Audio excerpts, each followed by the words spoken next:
अवधूत वडर यांनी आत्महत्या केली, त्याचा खऱ्या अर्थानं ज्यांनी त्यांच्यावर प्रेशर दिलं म्हणून अशा प्रवृत्तीला आळा घालण्यासाठी मी प्रशासनाला, पोलीस डिपार्टमेंट, त्याचबरोबर कलेक्टर ऑफिस, जिल्हा परिषद या सगळ्या अधिकाऱ्यांना मी आवाहन करतो। जत पंचायत समितीतील बांधकाम विभागाचे शाखा अभियंता अवधूत वडर यांनी कृष्णा नदीत उडी घेऊन आत्महत्या केल्याच्या घटनेनंतर माजी आमदार विक्रमसिंह सावंत यांनी पत्रकार परिषद घेतली।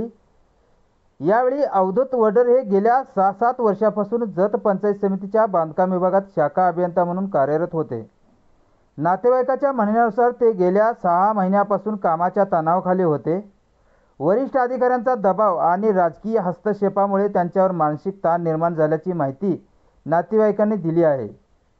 या आत्महत्येमागील नेमकी पार्श्वभूमी काय आणि त्याचे सूत्रधार कोण याची सखोल चौकशी व्हावी, कुटुंबाला न्याय मिळावा यासाठी प्रशासनाने तातडीने पावले उचलावीत।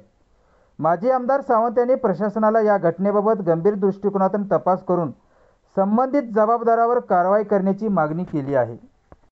कनिष्ठ अभियंता अवधूत वडर यांनी शुक्रवारी या जत तालुक्यातल्या काही अधिकारी, काही लोकप्रतिनिधींच्याकडनं हॅरेसमेंट झाली म्हणून आत्महत्या केली। खरं तर ही घटना दुर्दैवी आहे, पण या जत तालुक्यात एकतर तालुका हा मोठा आणि जत तालुक्याकडे येणारे कर्मचाऱ्यांची संख्या विचारात जर घेता जे जत तालुक्याकडे कर्मचारी आलेत, खरं त्यानंतर सगळ्या कर्मचाऱ्यांना चांगली ट्रीटमेंट या तालुक्यातल्या लोकांनी दिली पाहिजे आणि या कामं पूर्ण करून घेतली पाहिजे। पण ज्या पद्धतीनं अवधूत वडर यांनी आत्महत्या केली, त्याचा खऱ्या अर्थानं ज्यांनी त्यांच्यावर प्रेशर दिलं म्हणून आत्महत्या केली, खरं तर या निषेध करतो।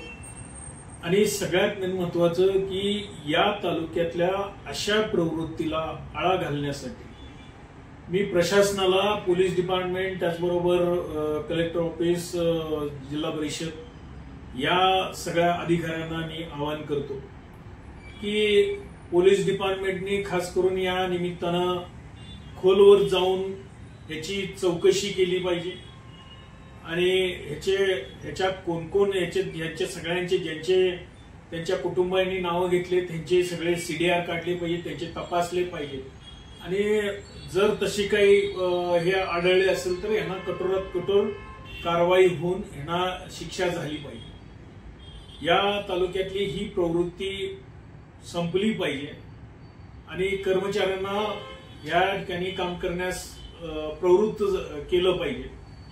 मी आणखीन एकदा प्रशासनाला या निमित्तानं या घटनेची खोलवर जाऊन चौकशी करणं, तपास करणं, जो काही तपासाचा भाग आहे, CDR तपासणं, या सगळ्या गोष्टीचा खोलवर जाऊन अभ्यास करून त्यांनी या ठिकाणी जे दोषी आहेत त्यांच्यावर कारवाई केली पाहिजे। खरं तर शुक्रवारी VC चालू असताना या पद्धतीनं जे काही त्या VC मध्ये घडलं आणि त्याच्यानंतर त्यांच्या आईनं सुद्धा या संदर्भातली जत पंचायत समितीकडे तक्रार केली होती।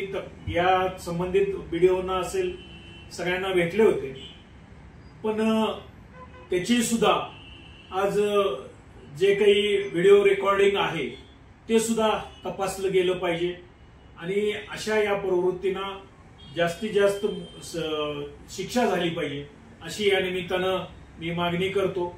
जर याच्यात खोलवर जर चौकशी नाही झाली तर या प्रकारे एक वेगळ्या पद्धतीचं आंदोलन या जत तालुक्यातल्या लोकांना बरोबर घेऊन या ठिकाणी केलं जाईल अशी या निमित्तानं